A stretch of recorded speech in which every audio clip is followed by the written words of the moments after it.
Good afternoon, everybody. Welcome to today's webinar. My name is Kylie, and I also have Isabella here as well with us today. So we'll both be doing today's webinar. So we're both from the training department. So we might just wait a minute or so. We still have a few people to join. That's awesome. Perfect.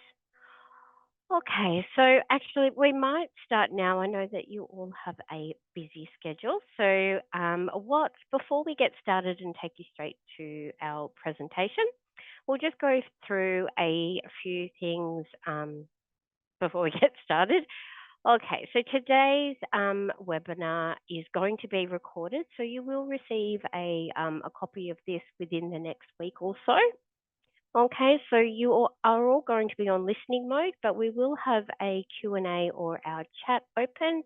And if you wanted to just type in one of those now, just to make sure it is all working before we get started.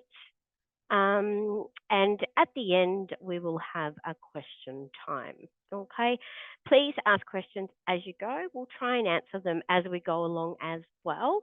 But we might even just, we can ask some questions throughout today's webinar.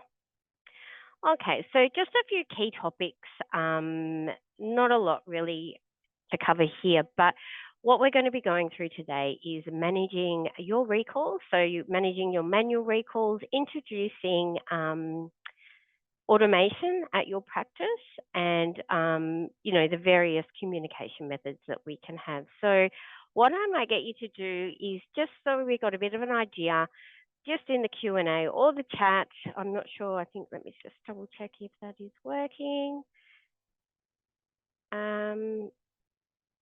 Okay, what's happening is chat is showing and is disabled. Okay, I will try and fix that for you, but what I'm going to do now is, just even if you can for now, just type in the Q&A.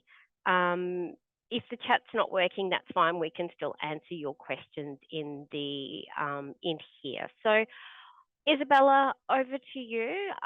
Let's get this started, and I'm just going to stop my share and I'll get you to share your screen and just start. Oh, actually, before we go, I just wanted to know what are people doing at their practice? Are they doing manual recalls or are they on recall automation? So just type in the Q&A there, just so we've got a bit of an idea. I'm going to stop my share now, Isabella, and I'll get you to share your screen. Thanks, love. Alrighty. Okay, so we've got a few on. Okay, perfect. So manual, there's a bit of a mixed here. We've got manuals and people are looking to go to automation. Okay, perfect. So Isabella, we're going to go through, we'll get this started. Perfect. Can you see my screen okay? I can, yes. Wonderful. All right, so let's get started. So as Kylie mentioned before, we're going to essentially run through the manual process of recalls, and then we will go through the capabilities of automation and how it all works. So in our appointment book, as we know, to run our manual recalls, we come to our green envelope, which is our debtors and marketing, and we come down to recalls. Now I'm going to create a batch for the month of October. So in my batch name, essentially, I'm just going to call it October 2024. I've got my date range from the 1st of October through to the 31st. Now the recall set, this database is on automated recalls. However, you would only have the option to select manual if you're doing your manual recalls. And the type is going to be my first reminder. Now, I want to pick up patients for every single provider that works at the practice. Coming over to the far left, we can say exclude patients that have not been seen in X amount of months. So if you're running your recall batches monthly, some practices might put in 24 months. So we're excluding patients that have not been to the practice in 2 years. For my example today, however, I'm not going to place anything in this box. And then moving over, I can also say exclude patients who have appointments over 20 days. Now, we usually say 60 days. What this means is if a patient has a filling appointment but is also have an appointment for a recall, they will not be included in this list. This is where this box comes into play. Include patients who have appointments booked for another recall set. What this box means is if a patient is booked in for a filling but has not booked in for a recall, we want to include them in this list. By ticking this box, and I'm going to jump just to my other tab to show you, when it says patients who have an appointment booked for another recall set, it is purely looking at this box all the way down the bottom here. So this patient, for example, Shepherd, he's booked in for fillings, but he does not have a recall appointment booked as his recall is set to none. So he will show up in my recall list because I have ticked this box. Coming down here, exclude the following categories. So we don't want to include patients who have a patient category of inactive, inactive deceased, etc. This is purely customizable to whoever's running their recalls. Once I'm happy with that criteria, I'm going to go and click retrieve. And this now has generated the list of patients that are due for their checkup and clean for the month of October. Once I'm happy with that, I'm going to come down the bottom here. I'm in my batch options, I don't want to update their recall dates. So we need to untick this. We want to leave their recall dates as it is in the treatment details.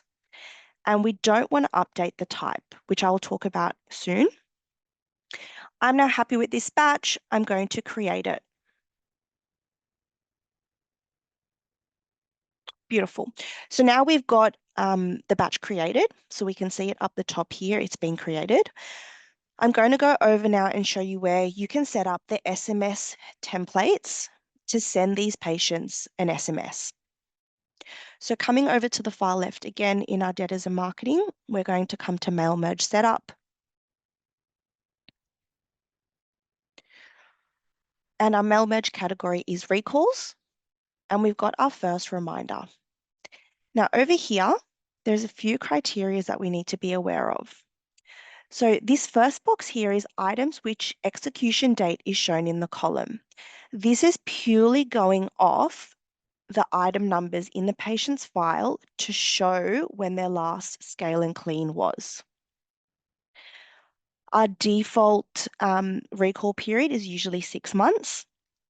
I have also set up a letter template just to give you an idea. Some practices like to send a letter in the post to their patients. So by doing this, we can create a letter by clicking onto our modify. And just something generic like this will have the patient's input field, and then you can print those letters off. Then we've got our SMS template. So regularly people do send SMSs to the patients. Again, clicking on this modify pencil, this is the SMS template that the patient will receive. Anyone can change the template. You can add whatever you like. However, it does have input fields to say the patient's first name and who this message is addressed to, so who is due for their recall. Sorry, Isa, before you go, did you just want to show them the input fields Of course. that we can generate and where they come from? Thank you. Sure. So as I mentioned before, the input fields are these fields over here. If we're building a template from scratch, I'll just bring this down. We would say, hi, and then up the top here, we've got add field. So we've got recall names, recall dates, your last visit date, and the month since your last exam and clean. Now you'll notice in my template, I've got hi first name. It's time for recall intro. The reason that I've put 2 different input fields is because sometimes a patient might be in a family. So for example, I might be the head of the family and Kylie's my daughter. So the message would be addressed to say, hi, Isabella, your smile is important to us and it's time for Kylie's routine checkup and clean. So that is why there are 2 different input fields. which is what I recommend to do, especially if you are putting people together in a family. But yeah, so the input fields here, you can scroll down and add them how you want and build the template yourself. Perfect. Thank you, Isabella. Wonderful. And then we've got our recall trigger items. So the recall trigger items are the item numbers where whenever any one of these item numbers have been placed in the patient's treatment details and invoiced, that recall window will populate to update the recall date to 6 months in the future, or whatever recall period is in the patient's file. Some people have all items ticked, so regardless if they come in for a clean extraction root canal, that recall box will always populate, which it's not really recommended because sometimes you might constantly be clicking OK and that recall date is then updating and updating and updating when they really were due, for example, last month. So just making sure that you have the item numbers in here that you want that recall window or box to populate. And then that's when that recall date will update. So once you've gone and you've created your SMS template and the batch is created, we'll then go back to our recalls.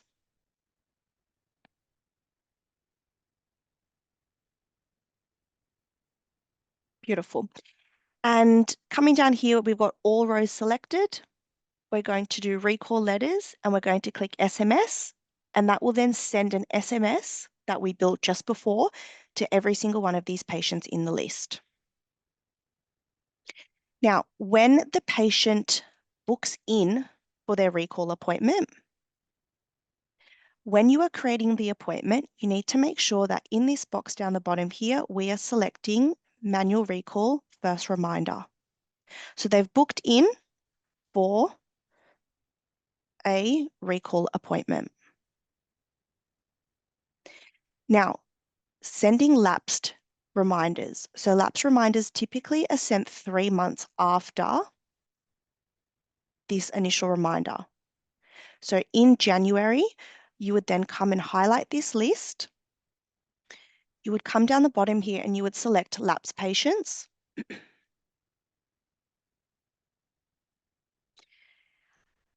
Anyone in this list that is highlighted in yellow, okay, like so, means they have not booked in for a recall appointment since October, since they've been recalled. So you need to then create a lapsed batch. So as you can see, I'm manually highlighting just to give you an example, and I'm going to create the batch. All right, you can see up the top here, the batch name is lapsed. Again, you would come to your mail merge setup. And instead of the first reminder, we're going to come to our second reminder. Configure that SMS template that you want to send the patient. Then we would go back to our recalls and we would send those lapsed patients, okay, that lapsed SMS template. Now, after that, essentially it's up to them to book in. You can keep running manual recalls, but then it can get a little bit messy. Was there anything that you wanted to add, Kylie, to that? No, just updating the Type. dates and just if we could just sort of touch base on what all this means for them as well. Yeah, so apologies. So when we created that lapse batch, we were not meant to tick update recall dates because we want to leave the recall dates as it was. However, we do want to update the type because over here, when we created that initial batch, the type was first reminder. But when we create our lapse batch and we click update type before we create the batch, this type will then change to second reminder. Perfect. Yeah. Beautiful. That's right. We don't have any questions, Isabella. We just have somebody who has to leave, but I'm just letting them know that we will send them a recording. So. Wonderful. All good there. Okay, let's touch base on automation. So automation is set up by our consultants. Please do not go in here and try and set it up yourself. It is a process that needs to be done, which we can only set up. However, I will talk you through how automation works and the capabilities. So automating your recalls. This is very customizable to the practice. As I said before, with our manual recalls, we're really only reminding patients twice that they're due for a clean. When we manually do our recalls, I'm just going to open up my calendar.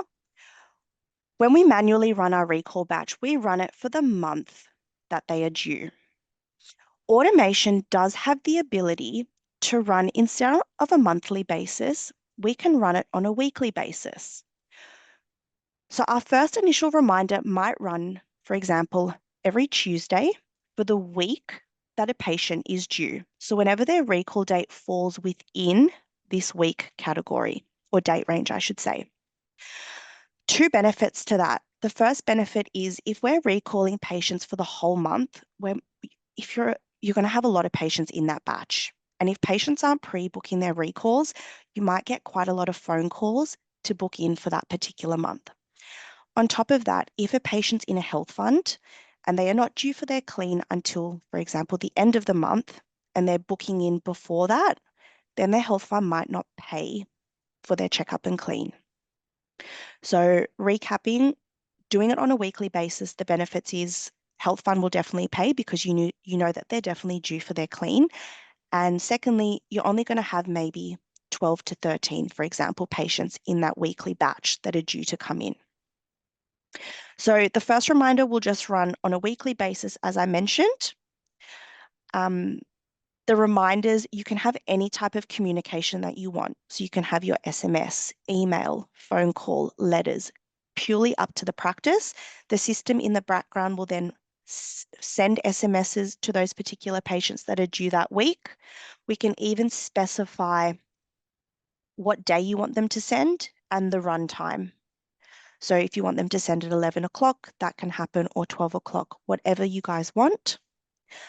Then after that first initial reminder, we then can send a second reminder. Now, when I was talking about manual recalls, usually it's 90 days. However, your second reminder can be sent 2 weeks later, a month later, 8 weeks later, completely up to the practice. Again, this is done on a weekly basis with whichever communication you wish to have at the practice. If you don't want to be sending a lot of SMSs and your second reminder can be a phone call, the system then will generate a phone list on a weekly basis for you to call those handful of patients that are due that week for an appointment, for a recall. Now, I've got 5 reminders here. You don't need to have 5. Typically, we would recommend 3. So our first reminders are our initial point of contact. Our second reminder can be sent any time frame after the first, completely up to the practice. And then a third reminder, again, however long you want after that second reminder, and whichever type of communication that you want.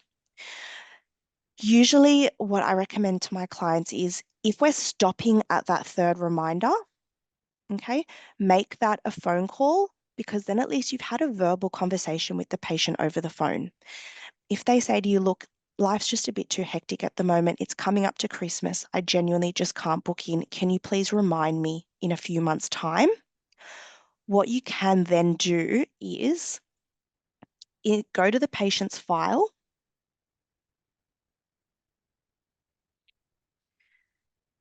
and what you can do is down the bottom left of our treatment details where that recall date is, over here, okay, you can manually update that. Let's just say, look, they want to be notified next year. I would physically go to January and pick any date.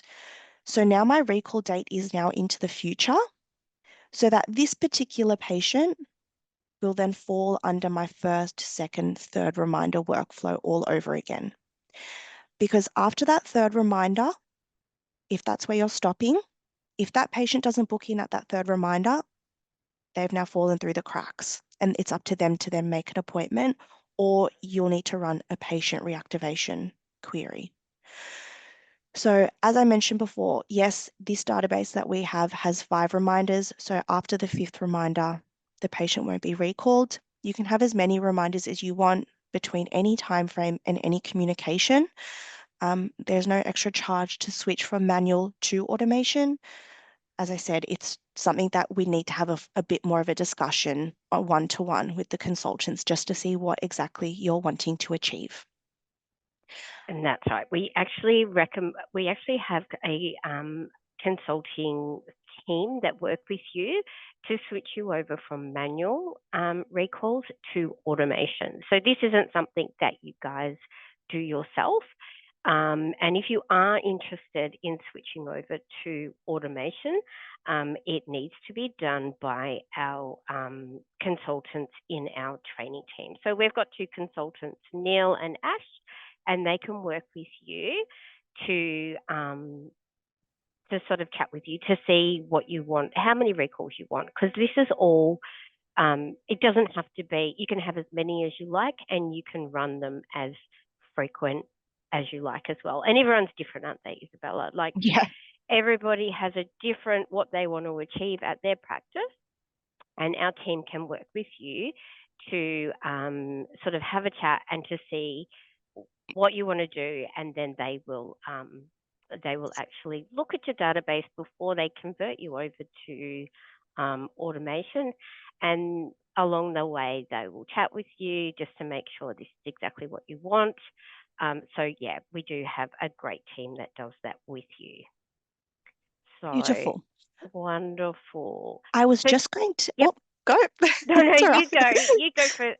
So I was just going to say, with the second reminder and the third reminder, we can they can run them. Just say the first reminder they want to run on a weekly basis. The second reminder they might want to do monthly. So there's no right or wrong way how you want to do it. Okay, so that's where our consulting team come into it and just chat with you to see what you want to and how you want to run your practice. So yeah, that's all I was going to say, Isabella. Beautiful. No, very good. I was just Um, going to add, yep, just before I lose my train of thought for a moment. yep. Um, Now, with the automation and how it works, we're reminding people that have not booked an appointment. So they are due Mhm. to book an appointment. You're probably thinking, do these people come up if they have a recall appointment already pre-booked? Now, the way the system will exclude those patients from the list is in the appointment book, when you're creating a pre-booked recall appointment for a patient, let's just use Brianna as our example. So let's say Brianna's booked in her recall appointment 6 months into the future. We need to place the appointment status R,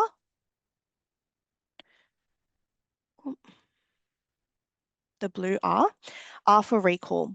This status will exclude Brianna from coming up on that list and getting reminded that she needs to book in a recall appointment. That is the way the system picks those patients up. So just making sure if you eventually, convert over to automation, when you're booking those 6 monthly recalls, you can place an R that will exclude Brianna from the list. And the system as well with automation, it also has the ability to send a pre-booked reminder SMS to patients that have booked their recalls 6 months into the future as a courtesy reminder. And again, this SMS template is customizable to how you guys want to word it.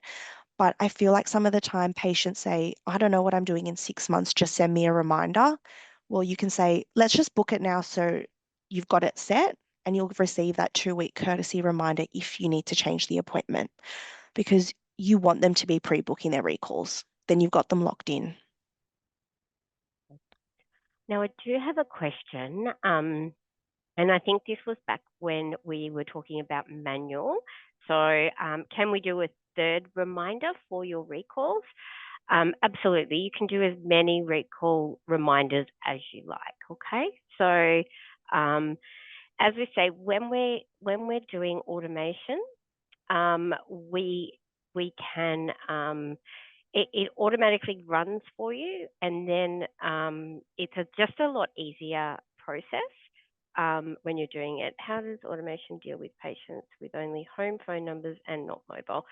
So that is where your communication method comes in. So the question was, how does automation deal with patients who only have home phone numbers and no mobile numbers?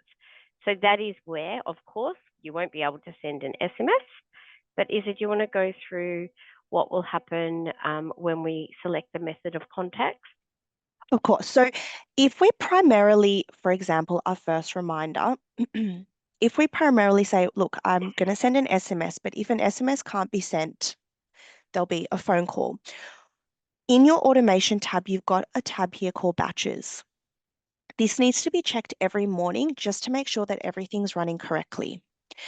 If the patient was not being able to send an SMS, you'll have this button here that says resolve, and you'll need to go and look, and the status might say sending method not specified. And then these are the patients that you would need to call because they do not have a mobile number on their file. So the system will notify you if you need to call that patient. You manually need to go and check it, but it will come up in this batches tab. And yeah, it'll also come, so it'll say print pending, and then you can just print your phone list from there as well. Okay, perfect. Does that answer your question, Leanne?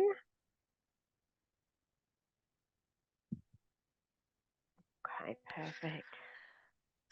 Now, one other thing I wanted to show you was, regardless with manual or automation, the system will be able to place in the patient's treatment details an item called recall.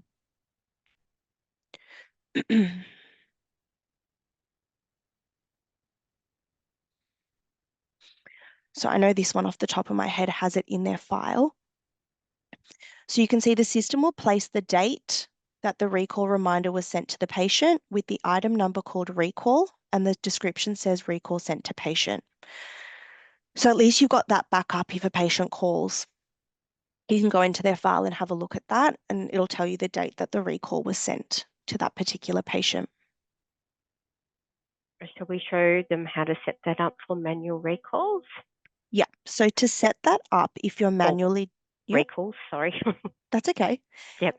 In your location setup, we're going to come down to items.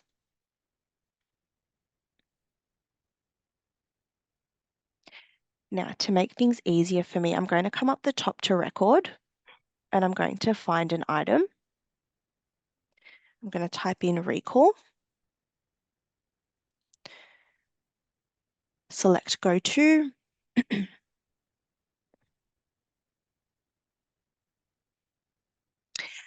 In other details, so the far right tab, we've got this tick box called recall. Essentially, we're linking them together. So ticking that box will then link that recall item so that when you manually send your recalls, it'll get placed into the patient's treatment details for you, as well as automation. Perfect. Thank you, Isabella. That's fine. Wonderful. Do we have any other questions that you would like Isabella or myself to answer today? If you are interested, I know there were a couple of you that did type that you are interested. What we can do is we can contact you guys after the training, after the webinar today, and we can, or you can give us a call, the training department, and we can organise those bookings for you to book in with our consultants if you're interested. So yes, the recording will be emailed to you within, usually within the next 7 days.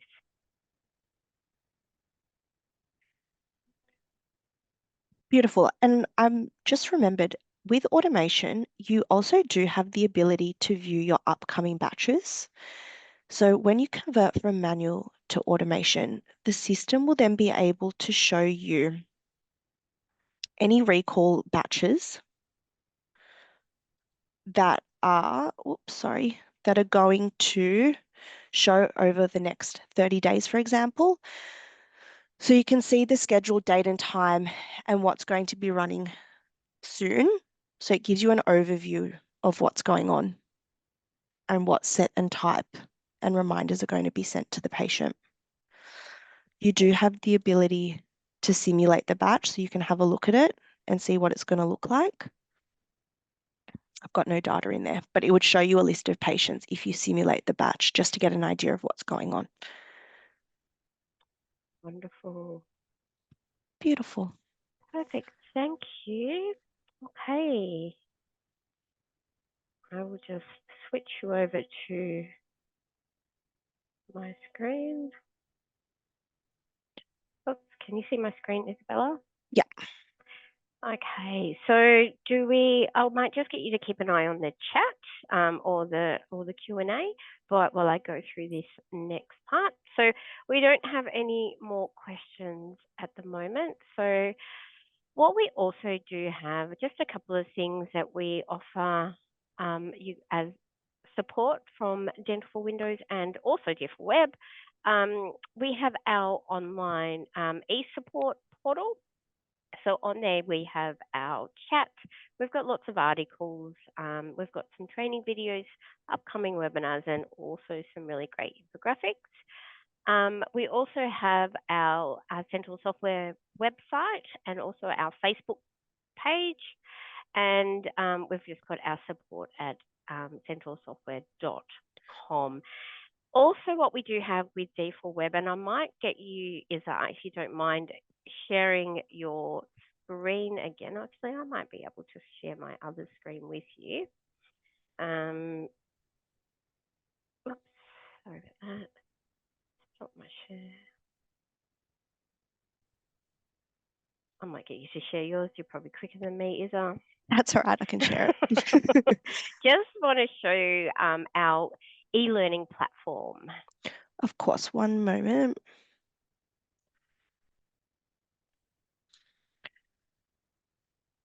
Okay, so our e-learning platform is only for Dental for Web users.